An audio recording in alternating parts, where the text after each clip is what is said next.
This is For the Rest of Us with the Reverend Canon Megan Castellan, a podcast about life, faith, theology, and the Bible, for the rest of us.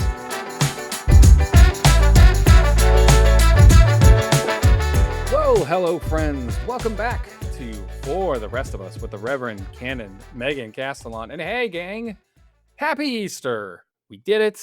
We made it. We all got our candy in our baskets, in our green plastic grass. And oh yeah, we got to celebrate the resurrection of Jesus. We're so glad you're here. As you all already know, I am not the Reverend Canon Megan Castellan. I am Adam Eichelberger. I'm just a few weeks away from no longer being a Roman Catholic and officially being an Episcopalian. Yay! And Megan is just doing her best to help me make sense out of everything through the lens of the Episcopal faith in a very thematically and seasonally appropriate way. You can kind of think of her like Mary Magdalene. And she got the good news first, and she's just bringing it back to me, and I'm just dumb old Peter, and I'm figuring everything else out, and I'm glad to have her help me make sense of all of this. So, Megan, what are we talking about this episode For the Rest of Us? So today I thought we could continue with our series on sort of current events and talk about liberation theology with a bonus, why you shouldn't threaten the Pope with an Avignon papacy. Yeah, I don't know if all y'all caught this weekend, but this one is a doozy. And when we got together to record, and Megan told me she wanted to talk about this, I was like, this is a big deal. And so I'm excited to both talk about liberation theology, but also this Avignon papacy thing is a big deal, gang. So buckle up. Right. It's always great when my extremely esoteric religious studies major just comes in handy in new and incredibly stupid ways. Like it really has these past couple of weeks. I can explain why you don't want to create martyrs in Shia Islam. And now I can talk about why you don't threaten the Pope with an Avignon papacy. So just education, paying off all over the place. In our current morass of horrors, Pope Leo, our beloved American Pope, has really come out swinging to the delighted surprise of many American commentators. He gave a sermon at the beginning of the latest Iran war in which he said, and it was funny because they attributed this quote to him personally, that God does not listen to the prayers of those who wage war because their hands are full of blood. This was like a big news story. People were shocked. Pearls were clutched. Gasp. On Good Friday, his statements talked about Jesus being crucified under an imperial government and that he had joined with us in the experience of oppression and death. Again, there was surprise that the Pope was talking like this, particularly around the word imperial, which, refers to colonialism and the colonial legacy. On Easter, his sermon talked about the powers of death all around us that are conquered in the resurrection as including war, violence, poverty, and injustice, and that Christ's resurrection empowers us to do away with those forces of death. And so there was a lot of the Pope is woke. What's going on? Why is the Pope so liberal? Here's the thing, particularly with the sermon at the start of the Iran war. These things are literally in the Bible. Like the sermon he gave when he said, God does not listen to the prayers of those who wage war. That's Isaiah 1:15, which says, you will pray to me, but I won't hear you because your hands are full of blood. That is the thing that he said. And the newspapers ran with it as if the Pope was inventing this very cutting edge, harsh idea about God not wanting people to kill other people. Shock. This is literally in the prophets, right up there. They come out and say it. God does not like to listen to people who go around murdering other people by the boatload. This is solidly Jewish, Christian, Muslim prophet stuff. Yeah, prophets are always... It's giving strong, I showed up to class, but I didn't do the reading for the assignment energy. Yeah, I was on a friend's Facebook page, my first mistake, and one of his parishioners was like, I don't believe the Pope actually said this, but if he did, he needs to read his Bible because God waged many wars in the Old Testament and he killed many people. And I was like, my friend, you know that the Pope is quoting Isaiah, right? Okay. When you read the prophets are always very specifically mad about the same sorts of things. Leaders starting pointless wars and killing a lot of people, messing around with the poor, being corrupt, and waging economic injustice. They are hyper-specific. A remarkable amount of time in the prophetic books is spent talking about whether your scales are correct or not, because this would be a way to cheat people in the marketplace. If your scales are not balanced, then God is mad at you. That takes up a remarkable amount of space in the prophetic books. So these very concrete human experiences have a lot of play in the Bible. It's just that in the West, we don't talk about them a lot in the realm of religion. But the Pope is operating out of, I'm going to argue, the School of Liberation Theology. And he is operating out of the biblical tradition that kind of reclaims those concrete spheres of experience as part of what God is interested in. And so we've alluded to liberation theology a lot on the podcast. We've talked about it when we've talked about Oscar Romero and Dietrich Bonhoeffer and Maria Skobestova, Martin Luther King. Basically, all of my faves are liberation theology people, either explicitly or implicitly. But we haven't, because I went back and checked, we haven't talked about what identifies it as a school of thought and sort of a realm of theology in and of itself, how it got started. And I thought, since it's again come up in the news, it's important that we do that. So liberation theology is a term and a school of theology that's really gets started in the 1960s. It's a series of theologians who are working in Latin America in the mission field. So it doesn't start in the academy at all. People like Gustavo Gutiérrez in Peru, which is going to become important in a minute, Leonardo and Clovis Boff, who are in Brazil, and some others working in Central and South America, see the reforms of the Second Vatican Council, and they get very excited. And Vatican II changes everything in the Roman Catholic Church. Massive sea change. But one of the things that kind of becomes a ripple effect of Vatican II is not just guitar masses, which you can argue for and against, because it emphasizes things like greater enculturation of the liturgy and actually the church immersing itself in the culture and context of the people that it's ministering to, greater involvement and empowerment of the laity. And it starts to put those ideas into a theological foundation. It starts to articulate the idea that the laity are part of the church, so that the church is not just the ordained hierarchy and the ordered religious. It's everybody, including all the baptized. So then the voices of the baptized are integral to the life of the church and what the church articulates as its message of salvation. When John the 23rd calls the Second Vatican Council, he talks about it in terms of throwing open the windows and doors of the church and letting the winds of the Spirit blow through. Adornamento, I think that's the Italian word. The church is supposed to, once again, sort of read the signs of the times and figure out what God is doing in history right then and how to articulate the message of the gospel in the language of the people they're serving, rather than sort of preaching an unchanging gospel from a safe distance. And so at the same time that this is happening, this new articulation of what the church's job was, things were going poorly in Latin America. You have an incredible gap between rich and poor, no democracy, land ownership concentrated in the hands of maybe a handful of people. The legacy of colonialism is still there, extreme poverty and deprivation, global corporations kind of running everything, continued political repression, super bad, but extreme cultural power in the institution of the church. And so you've got Jesuit priests like the Boffs and John Sobrino and some other people and theologians like Gustavo Gutiérrez looking at the situation of the people that they are working among, like the poorest of the poor. And they start to notice that the situation of the people that they're working among is a pretty close parallel to the situations described by the biblical prophets and by the people in the Bible. And they also hear the Vatican, having just finished Vatican II, telling them, go and preach the gospel in the language of the people, in the context of the people. And they're like, okay. And this is where it's really important to remember that liberation theology as a discipline does not start in the academy. These guys go out and basically start to write what they hear in the mission field. So Gutierrez and the Boffs and John Sobrino start, and this is mostly a Jesuit started thing. They go out and they organize people into what are called base communities. Now, if you grew up around Protestants, this is going to sound completely obvious. But again, for Roman Catholics, this was like a huge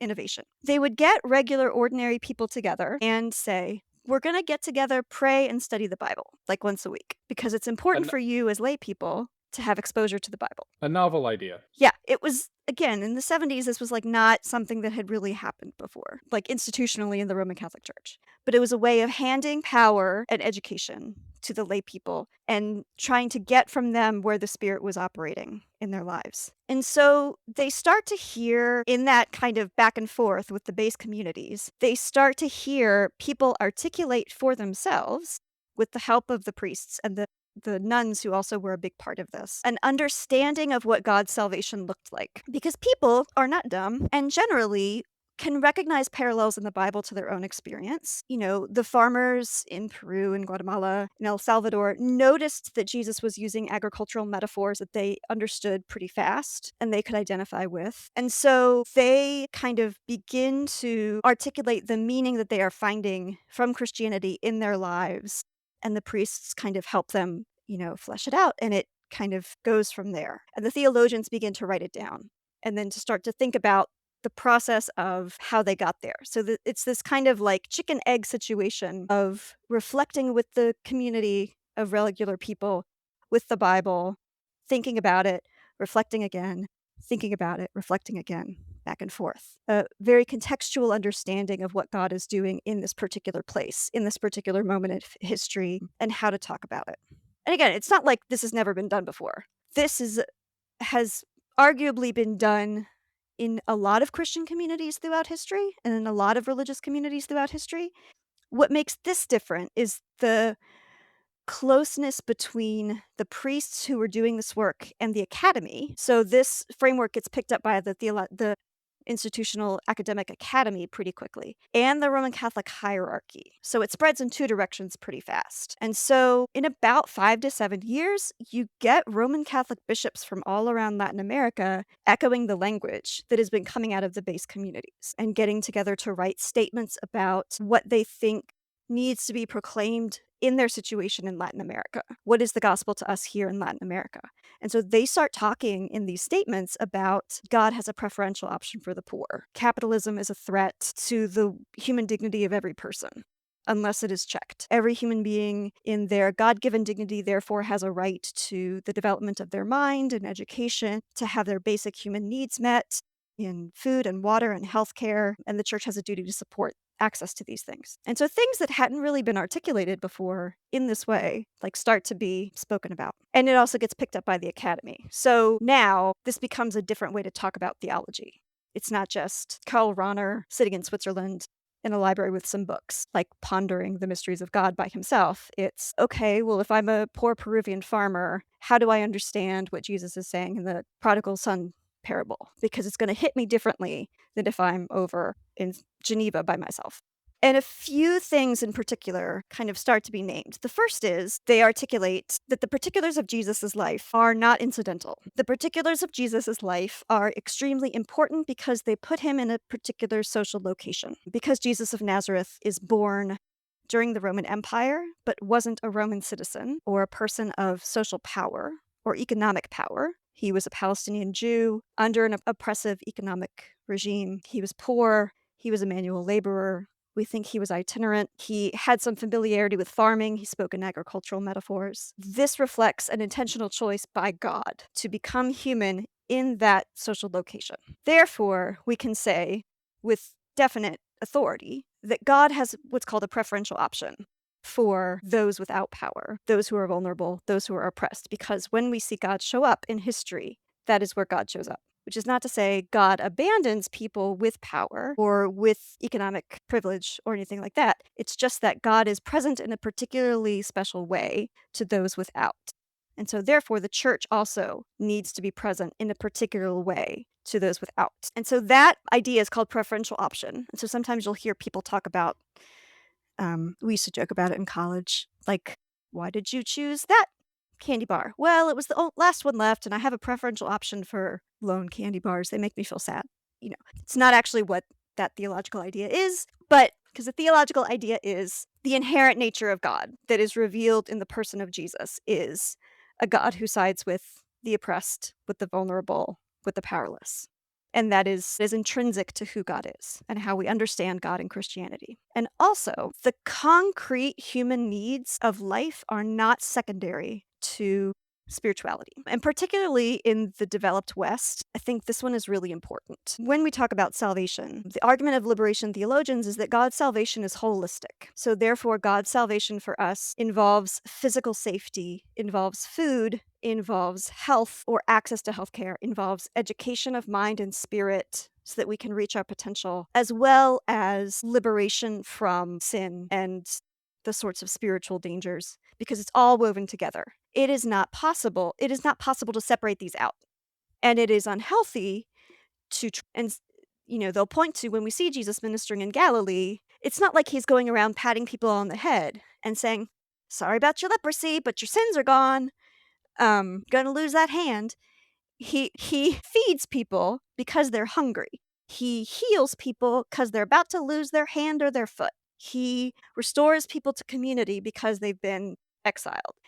Corrects people when they're mean to sex workers. He is nice to the tax collector. He addresses concrete physical needs because they are integral to the whole operation of salvation. Therefore, the church, when we stand up for human dignity and salvation, part of what we need to be standing up for are physical needs and not just a kind of heady over spiritualization. And I think for us in the West, this is like a really big corrective to something we do all the time. Because I think we talked about it in the Dietrich Bonhoeffer episode. I can't count the number of times I've heard a sermon, particularly about the prophets, where the prophet will be like, railing against exploitation of poor people. There are too many people who don't have enough to eat. There's going to be a war. It's going to be horrible. And the metaphors are very graphic and visceral. But the interpretation will be, oh, isn't it sad when we are sinful and we're separated from God? Yes, it is. It's very sad. Do you know what else is sad?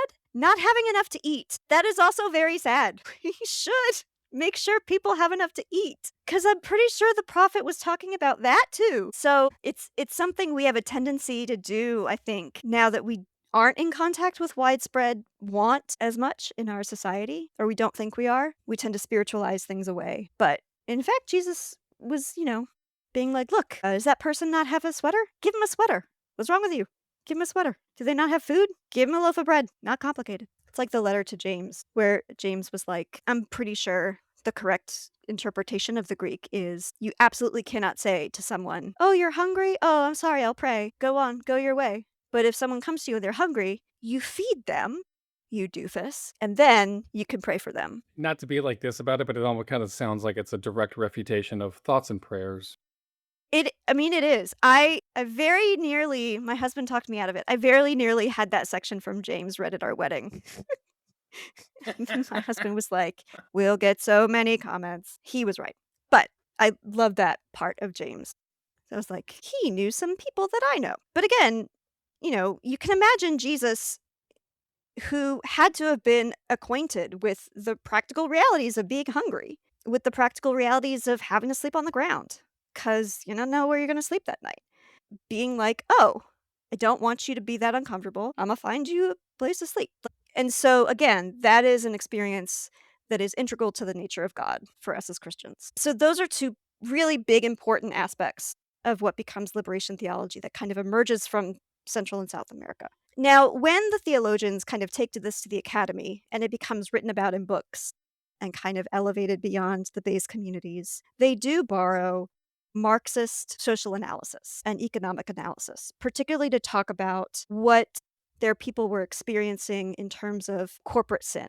Why it was, when they start talking about sort of poverty as something that wasn't unavoidable, but something that was a consequence of corporate sin. The way that they get into that is sort of a Marxist economic analysis. Unfortunately, this causes John Paul II to have a lot of trauma flashbacks when he comes into power. And so he just stamps everything that smells remotely like liberation theology out because he conflates it with Marxism and communism. He just can't. And then he actually assigned Joseph Ratzinger to be in charge of the stamp out campaign. And then Joseph Ratzinger becomes Benny the 16th.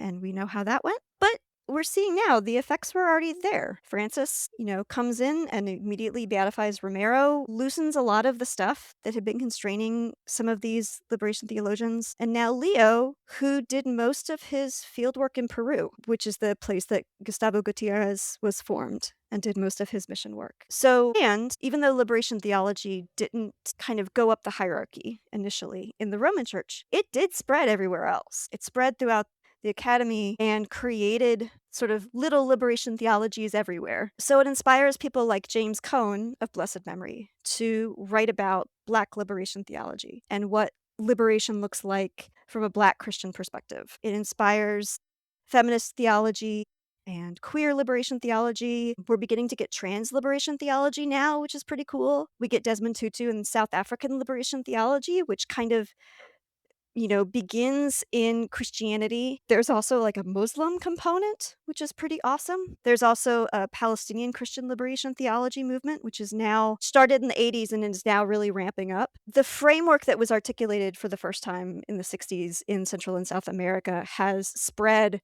to almost every community in Christendom and has given them the ability and the language to start to articulate what salvation and liberation looks like for their community and from their location. And it's really pretty great. So when the Pope talks about, Jesus' resurrection overcomes powers of death that are internal and external, that Jesus overcomes the powers of death that depress our spirit and the powers of death that we see in poverty and violence and war, all of that is classic liberation theology that is echoed not just in the writers of the 60s, but current theologians who are working all around the world seeking salvation for all sorts of communities in all sorts of places.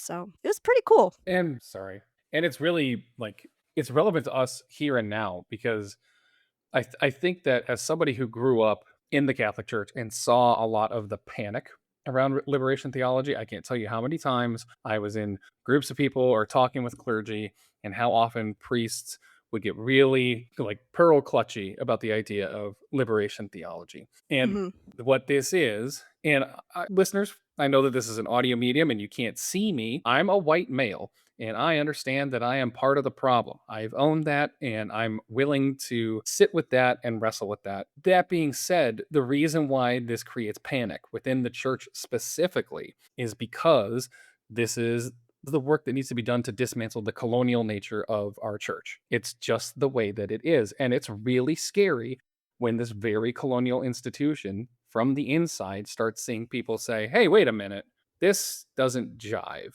I'm reading this book about all of these things, and the things that we're doing and saying aren't matching up with these things. And it creates a lot of tension with people. And you will see that, especially when you talked about the ascent of JP2, John Paul II, to papacy, who for a long time I was a fan of. And then I, as they say, did my own research and I said, oh, no, no. And remember, these two, the things that run parallel at the same time are these kinds of reforms in the church to come back to a more traditionalist conservative nature and the ascent of evangelical theology, especially in the West. These two things are at pace with one another and they kind of feed off one another because even though the evangelical church really doesn't like the Roman Catholic Church, you can see that going on today, they kind of are doing this at the same time. So both sides of the Tiber, as it were, are doing this same thing. But then, like Megan said, it just kind of, like you said, it just kind of leached its way into the rest of Christendom, into all these other churches and all these other movements that are saying this is really important and have started to kind of run with that. We see it here in our own beloved Episcopal Church. And we don't always do a perfect job of it, but we're doing a better job, I feel like. Yeah. I mean, one of the things that I like about liberation theology is that it makes the gospel incredibly powerful in really concrete ways. Absent, and I will admit, when I didn't grow up in the Roman Catholic Church, so I wasn't terrified of the phrase. When it was first explained to me in undergrad, I was like, well, isn't that just Christianity? Doesn't everyone just do that? Aren't we just supposed to feed the people? But I was in a class with evangelical conservatives, and they were like, no. And I was like, oh, no. It was a mind blowing day for little Megan, but it makes you get to see the hope, the very real concrete hope that people in incredibly dire situations have found in the gospel, and not a kind of pie in the sky far off hope, but like a I'm going to be able to survive tomorrow because God wants that for me type hope. I'm hanging out a lot with our South Sudanese congregation, and they would not, I don't think they would see themselves in liberation theology, but one of the interesting things about the Anglican Church in South Sudan is that it really didn't get started until the war in the 80s. So it's relatively recent, and it developed a theology around being in the midst of the Civil War, where it didn't have leaders, it didn't have clergy really.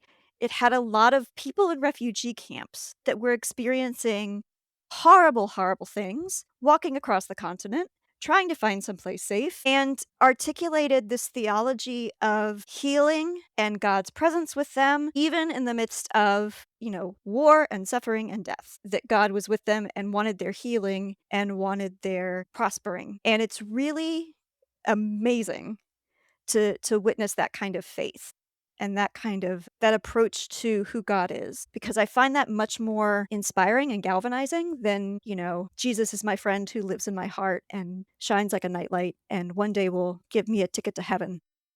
And you can That's see, nice. That seems nice, but like, I don't know. It's kind of bad right now. Like, right. is Jesus also gonna fix this like threatened genocide? Like, we got what's gonna happen between now and then? So hanging out with people who have been through the worst and can articulate a sense of concrete hope that they have found and experienced in the gospel is, I think, one of the most enlivening things that I have found in Christianity. So read Liberation Theology. It will make your heart happy. And I mean, at its core, the reason why it becomes so threatening, especially and I'm only doing it because you and I have both done a lot of digging on this in our own ways. This becomes really threatening in especially non-white, non-democratic countries, is because the aspect of liberation theology is, if this thing that is bigger than anything, which is this belief in relationship with God, can be for me as the individual, that becomes very threatening to regimes. Mhm. Because if regimes lose control over a fundamental aspect of your life, they can lose control over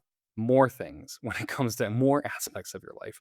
And I think that maybe that's where we kind of start seeing the intersect in what's happening here and now in 2026, because we're seeing a little bit of that here in America when we see our leaders saying, "Hey, papal emissary to the United States, come on in here for a pep talk," because this is, I think, what you were talking about, where this intersection happens, because the papal nuncio to the United States, Christophe Pierre, was summoned to the Pentagon, and you fill us in on where this starts to kind of intersect. So, yes, in the genre of how is your niche religious studies degree relevant in these days? So, the papal nuncio, Christophe Pierre, was summoned to the Pentagon so that they could yell at him, is my understanding, about the Pope's sermon about Iran. God isn't going to listen to you if you go around killing boatloads of people.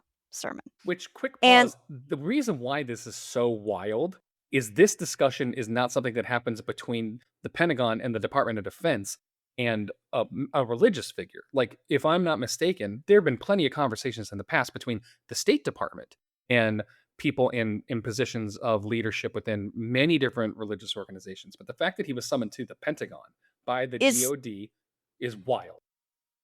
super nuts. Like, at times, yeah, I know many moons ago when we first went to war in Iraq, 1991, 1993.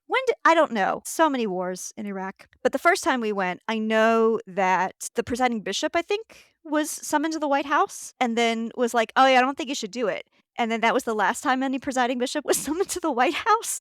Because apparently we weren't supposed to tell the president, "Don't do wars." It was a whole thing. But yeah, like, religious leaders get summoned to the State Department, to the White House. It's something that happens, not the Pentagon, on account of that's not what are we gonna tell them? Like, the Venn diagram of overlap between Pentagon and religious leaders, very small.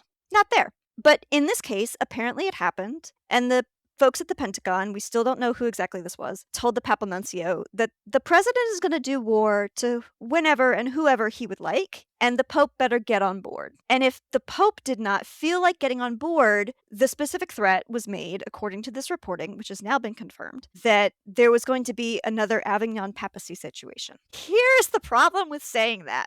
I mean, there are like a lot of problems with this all of a sudden. The Avignon papacy was this thing in the 14th century, early part of the 14th century, is like 1309, when the King of France, Philip IV, really wanted to use the money of the Holy Roman Empire to pay off his debts that came from the war with England. And the Pope said no. He said fine. He sent an army to kidnap and beat up the Pope, and he killed the Pope. So that was Pope Boniface the Eighth. The eighth, yeah.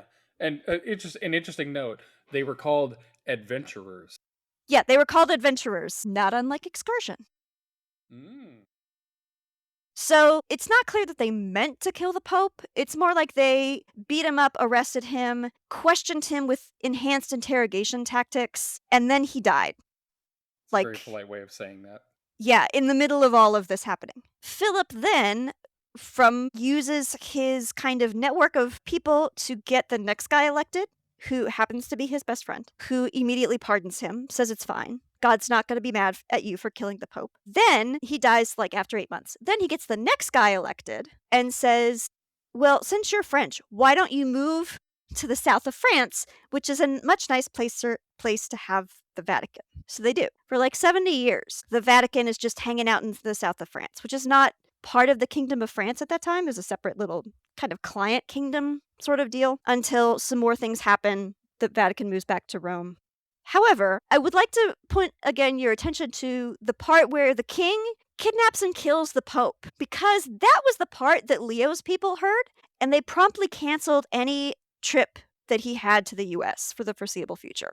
Yeah, the American Pope is not coming to America. The American Pope is never coming here. And it's not great that we're making medieval threats against anyone. It's just insane that we're making them against the Pope. I'm really curious to know who in the Pentagon knew enough about the Avignon papacy to pull this one out of their hat. But it's generally not a good situation in the world where esoteric knowledge about the popes and the anti-popes becomes newly relevant. It's also just a wild day at the office. Like you went to work that day and threatened one of the Pope's top advisors and emissaries with essentially a murder plot. Yeah. Don't do that. What are you doing? Like, and not only like, hey, we have strongly considered taking out the Pope, but also maybe we'll just move the Roman Catholic Church here. That's a wild move. Yeah. I mean, again, not for nothing, but historically, the Vatican has not been overly fond of America. This is not gonna like braze us in the, good feelings of the Vatican very much. We've always been seen as like a messy place that had stupid ideas. This is not gonna help. I mean, it's a wild time. It's a weird, yeah. wild time, especially for those of us in America to try and exist, let alone observe a faith when this is what's going on. All right. We've got a lot to think about with all of this and a lot of stuff to consider. And as always, because sometimes our conversations go in weirdy, wobbly ways, I think that we need just like a little bit of something to kind of cleanse the palate on the way out the door. So here's what I want to know. We always like to ask Megan for her thoughts on things. And one of the things that I saw very recently and I'm very excited about is lots of ads for the movie Project Hail Mary, which if you have not read the Yes. book by Andy Weir, the author of and creator of The Martian, which was a great movie with Matt Damon. He's written a lot of other stuff, but he wrote this amazing book called Project Hail Mary, and the movie version is in theaters and it's apparently destroying at the box office. So Megan, we want to know from you, who's somebody who I know is a big fan of literature and equally a fan of film. What is your favorite or your recommendation of a book that was made into a movie? Like, which is the one that you would recommend to folks? Ooh. Because I've got a weird one that I will also. I've not seen Project Hail Mary yet, but as you process this very hard question I've given you, I'm going to say this. I was a huge fan when I was in middle school of the book The Outsiders, and I watched The Outsiders movie, which is surprisingly not awful. Now, granted, it doesn't quite hold up as well as I thought it did now, because I mean, this is 30 plus years later. But I'm a big fan of S.E. Hinton's The Outsiders and the film version of The Outsiders because the film version has like a stacked cast. When Tom Cruise is in a supporting role in a movie that also has like a ton of other huge actors in it, it was a really interesting thing to go back and rewatch. But like, what would you say? Like your favorite book to movie like transition, which one is the one that you would recommend to someone? Oh, I don't know. Now again, you can take it easy, you can take a lifeline and This it is could gonna be something frustrate like me. it could be like a Harry Potter, it could be like Tolkien, it could be Lord of the Rings or something like that, or you could give us a deeper cut. I mean, all I can think of are the ones that are bad. Or like Fried green tomatoes.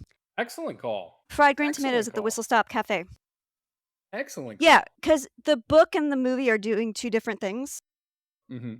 two very different things, and they changed the movie significantly from the book. Yeah. But it's a great book. It's a great movie. So yeah, I would say See, fried green that's a good tomatoes. one And it because always it's makes me interesting. very hungry when I watch it. Yeah, that's an interesting one too because like it's cool to hear like this one, even though it deviates from the source text so much. But you're right, it does in pretty significant ways, but still good. Yeah, I mean, I like movies that change from the book. Like Mansfield Park also does that. Hmm. The adaptation of Mansfield Park that was in commercial theaters is totally off the book. There's this whole like slavery subplot in it, but I like it as an adaptation of the kind of spirit of the book, even if it's like not in the same. It's nowhere does not overlap much with the book at all, but it's clearly trying Oh, to do something else from the book. well, I will say, and I'm not trying to be too stilted in this, and I may actually wind up cutting it, but if you're looking for one to avoid, I did the homework for you. Mhm. Avoid both the book and the movie of Hillbilly Elegy. Done both. Yes, not good. 0 out of 10 would not recommend. Anyway, Would not recommend. hey, would not recommend. Hey, guys, thank you so much for joining us for another episode for the rest of us. Hey, guess what? We love having you here, and we hope that other people are going to love it. So do us a favor, like we always say, on your way out the door, smash a subscribe button, follow us on your favorite podcast app, share it with someone, and leave us a review and some comments because we're always looking for your guys' comments. And some of you guys do. You chime in on Spotify and Apple Podcasts. You leave us reviews, you leave us comments saying that you like the show, but also feel free to ask questions because, hey, we're totally fine with going way off book and answering your Mhm. guys' questions. So please feel free to ask us questions, leave comments, and we'll talk to you next time before the rest of us.